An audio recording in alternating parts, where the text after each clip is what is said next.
Seja bem-vindo. Nesse vídeo aqui eu vou comentar alguns conceitos básicos sobre lubrificação. Iniciando então, só para você entender do que se trata a lubrificação e por que usar um lubrificante, devidamente por causa do atrito. Então você com certeza já estudou lá no ensino médio do atrito, né? Que é uma resistência que se opõe ao movimento. E existem dois tipos de atrito: o atrito de deslizamento e o atrito de rolagem. O atrito de deslizamento é quando duas peças têm contato uma com a outra. Igual, por exemplo, nessa imagem aqui da pessoa empurrando o cofre. Está empurrando o cofre no piso. E por mais lisa que seja a superfície, existem esses pontos aqui, se observarmos, que vai gerar atrito. Já no atrito de rolagem, consequentemente, ele tem menos atrito devido ao próprio nome, né? Rolagem, que tem um rolamento aqui, por exemplo, que vai facilitar que essa pessoa empurre, por exemplo, esse cofre aqui no desenho. Mas da mesma forma vai ter atrito entre o rolamento e o cofre e o rolamento e o piso. Lógico que é bem menor. E em si, por mais lisa que seja a superfície, como eu disse, por exemplo, lá na pintura do seu automóvel, que parece que é lisinho e você faz polimento ainda, parece que está perfeita, mas se você colocar um microscópio você vai ver a imagem mais ou menos igual assim. Então imagine uma outra chapa aqui em cima, dessa forma. Se encostar nessas duas, vai ter um atrito aqui dessas montanhas aqui, por exemplo. Então, a partir disso, quanto maior for a carga, maior será esse ponto de encontro aqui dessas montanhas.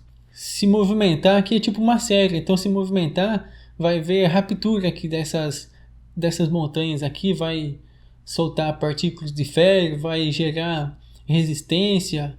Em alguns casos vai ter as microsoldas, como chamamos, que essas peças soldam uma com a outra. E enfim, só vai piorar, vai estragar a peça, vai gerar calor. E como resolver esse problema? Simplesmente precisamos de um outro material aqui no meio que diminui o atrito dessas peças. E esse material aqui em questão são os lubrificantes. Então o lubrificante vai aqui no meio dessas duas peças e forma uma película protetora. Evite que essas peças entrem em tanto atrito assim. E quais são as funções dos lubrificantes? Primeiramente, controlar o atrito, controlar o desgaste, controlar a temperatura. Como assim controlar a temperatura? Menos atrito, menos geração de temperatura. Sem contar que o próprio lubrificante é um meio de conduzir calor e poder esfriar as peças. Também vai evitar a corrosão, né, os desgastes. Os óleos lubrificantes também são utilizados para transmissão de força, com um mínimo de perca de carga, amortece choque, remoção de contaminantes, por exemplo, as graxas, né, evita que outros contaminantes entrem em nenhum rolamento, por exemplo.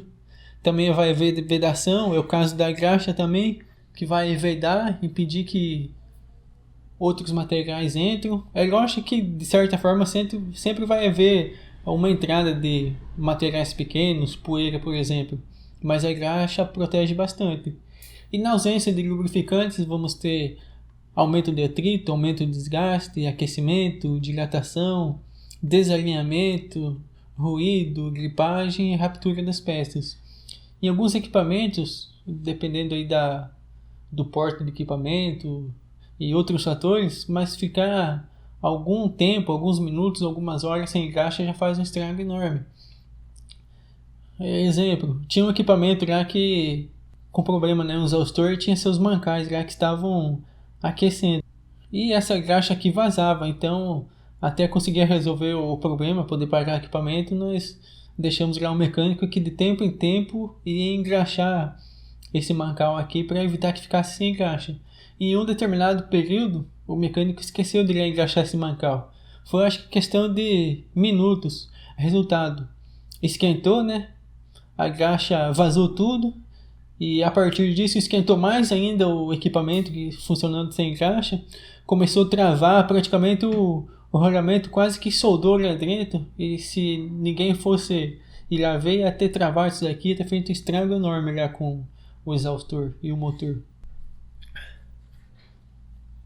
A principal característica dos lubrificantes são a viscosidade. O que é viscosidade?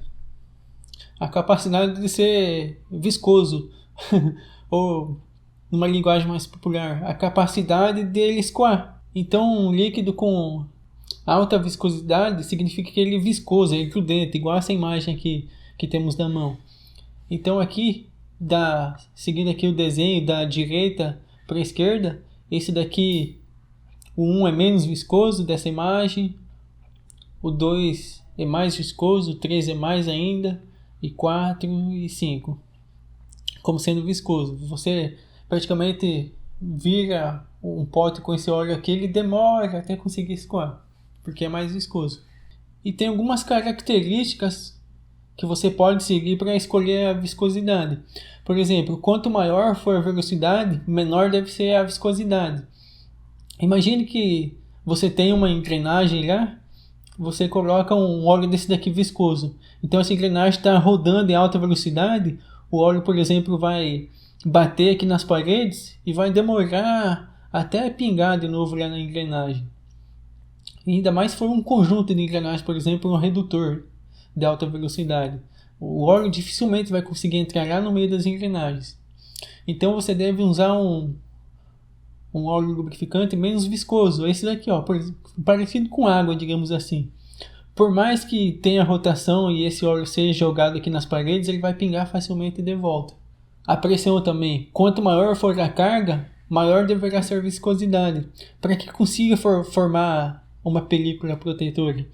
Imagina duas chapas aqui com peso enorme em cima e fica detrito que se você põe um óleo alta viscosidade, vai ser como se você ponhasse uma água que não vai resolver nada. Aí você utiliza esse óleo mais viscoso aqui, por exemplo. Outra questão, a temperatura. Quanto maior a temperatura, a viscosidade do óleo tende a diminuir. Então, suponha que o seu equipamento está trabalhando a 30 graus Celsius. Ia ser esse óleo aqui, dessa imagem do meio aqui, por exemplo. Mas se você subir para 60 graus, por exemplo, não vai ser mais esse óleo aqui. Você vai ter que usar, por exemplo, um óleo parecido com essa aqui dessa imagem aqui, ou esse último aqui, porque a viscosidade tende a aumentar. Aliás, a viscosidade tende a diminuir. Então você ia utilizar esse óleo aqui, que quando ele atingisse a temperatura de trabalho do equipamento, ele se transformar nesse óleo ideal. Então tenha cuidado. A mesma coisa, por exemplo, você está trabalhando lá no deserto do Saara. Talvez você tenha que usar esse óleo aqui, ó, para um equipamento de alta rotação, devido ao calor. Mas depois você vai lá, por exemplo, para o Canadá, extremamente frio.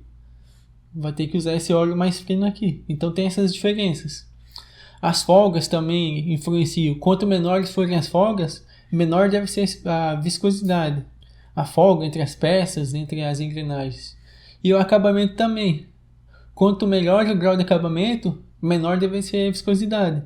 Enfim, existem várias viscosidades, vários graus de viscosidade assim podemos utilizar. Então, quem vai saber melhor qual óleo que é o fabricante do equipamento. Ou você deve fazer um estudo, né, no caso, quando não vem essa informação. Nos óleos também temos os óleos minerais, que são feitos de material minerais, por exemplo, sódio e vaselina, e os óleos sintéticos, que utilizam substâncias orgânicas e inorgânicas para fabricar, como por exemplo o silicone, éteres, resina. Sem ser essa diferença, digamos, química, qual a principal diferença desses dois tipos de óleos? Na prática, esse daqui você tem que fazer substituição dele de tempos em tempos. O óleo sintético, se tudo estiver funcionando de acordo, na verdade você não precisa substituir esse óleo aqui. Num equipamento perfeito que você coloca esse óleo sintético no equipamento e não há contaminante, vai trabalhar sempre na temperatura adequada, tudo certo, dificilmente você vai precisar substituir esse óleo sintético aqui. Pode utilizar por meses, anos, sem precisar substituir. Mas na prática sabemos que não é assim, que sempre vai haver algum contaminante, alguma coisa e acaba tendo que substituir esse óleo sintético de tempo em tempo. É lógico que é um tempo bem maior do que se fosse um óleo mineral. Algumas coisas que as pessoas fazem de errado, por exemplo, estamos utilizando óleo mineral, a partir de mês que vem vamos começar a utilizar óleo sintético nos equipamentos que aguenta mais tempo, quase não precisa trocar. Só que as pessoas fazem a substituição simplesmente, sem fazer higienização do equipamento. Não é assim, tirar esse óleo e põe óleo sintético, pronto, acabou. Não adianta nada, você vai estar contaminando esse óleo sintético aqui.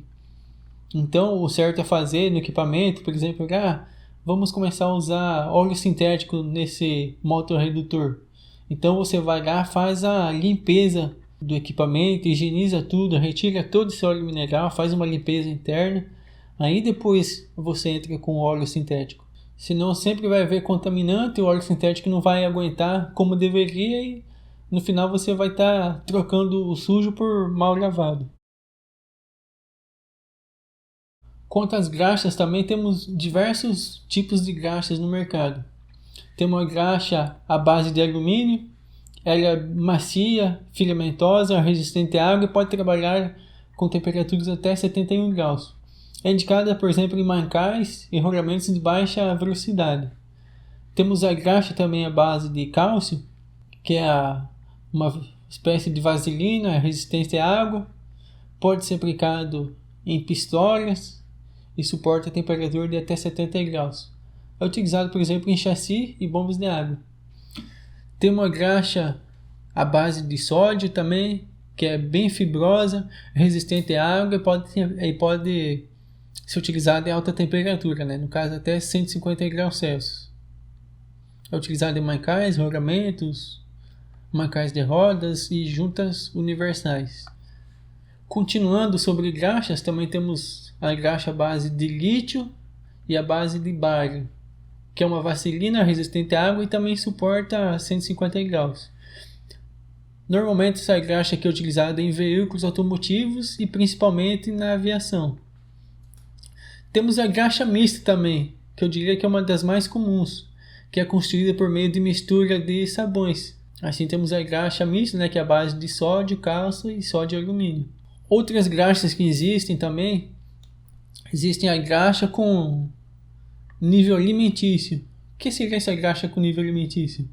Resumindo, você pode ingerir uma pequena quantidade dessa graxa que não faz mal. E era feito dessa forma para poder utilizar a indústria de alimentos. Então, por mais higienizado que seja uma indústria de alimentos, os equipamentos têm que ser lubrificados. E sempre uma vez ou outra, vai haver algum descuido e pode ir graxa nos alimentos. Não é certo, mas pode acontecer isso. Então se utiliza essa graxa aqui com nível alimentício.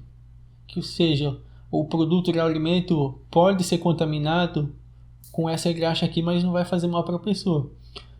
Como eu disse, pode, mas não se deve deixar que contamine.